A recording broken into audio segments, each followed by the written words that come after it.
Hello ladies and welcome to our very first flipped class. I'm really excited about this new learning model. For this unit, the only homework you're going to have is watching a 10-minute video before every lesson and eventually studying for a test at the end of the unit. All other assessments, discussions, and projects will take place during class time. If you have any questions about the details or would like to know more about this learning model, please contact me via email or in person at school. We're starting to study the time period of the Gaonim. The Gaonim came along after the Savaran, who followed the Amoraim. There's going to be a song, that's why we're going backwards. The Gaonim were followed by the Rishonim. These time periods are demarcated by the completion of major halachic works of those eras. The Tanaim wrote the Mishnah, which the Amoraim explained and compiled into the Gemara. The Savaran, who were not able to study in depth, polished off the Gemara until it was a fully edited manuscript. This time period we're studying now highlights the Gaonim.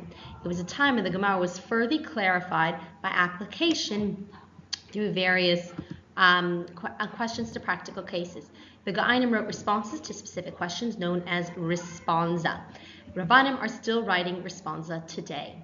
Okay, it can sometimes be by email or text, but responsa are questions to make halacha practical.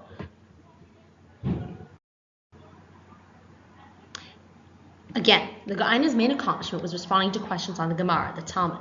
Some questions were as lengthy as a book, like this letter responding to a question about Jewish history, which we're going to get to learn pieces of.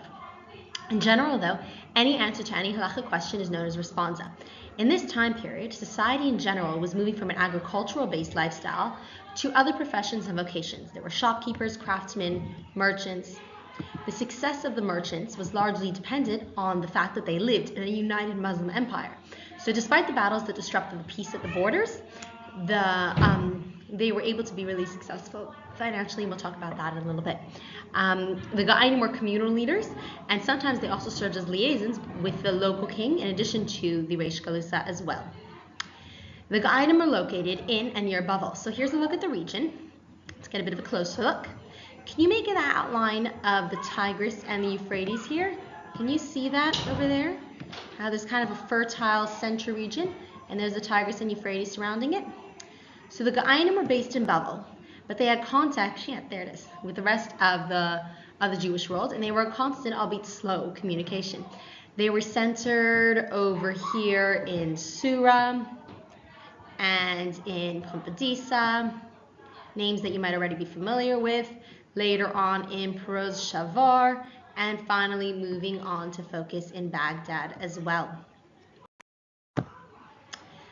We're going to look at, the Meiri was a medieval commentator on the Talmud. We're going to look at a little bit about his description of the scholars of the time period. They were Chachamim, who were knowledgeable in 3 orders of the Talmud, and they were called a Chacham, a sage. A Rav knew at least 4 orders of the Talmud, and the Gaon knew many, many more. So we're going to look at the Gaon in better detail. Okay, for starters, I want you to say the pasuk of Shema. You say Shema? How easy was that? Well, just as easy as you were able to say Shema, the Gaon knew the entire Talmud by heart. Here's the source, again, from the Meiri. Those who were called Gaonim stayed and learned Torah all day and all night. They knew the entire Talmud by heart. As easily as you can say Shema, they were able to read, they knew the Gemara that proficiently. And for this reason, they did not consider it necessary to elaborate at length in their writings, since the entire explanation of the Talmud was so familiar to them. It was so easy. So if they would write long explanations, you don't do that if someone understands things simply. So they did not write really long explanations.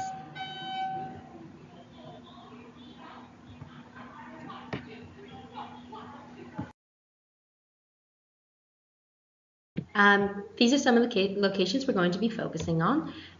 So we've got Sura over here. We have another Torah center, Pumbedisa. We referenced them in an earlier slide. You can see them here and here on the map.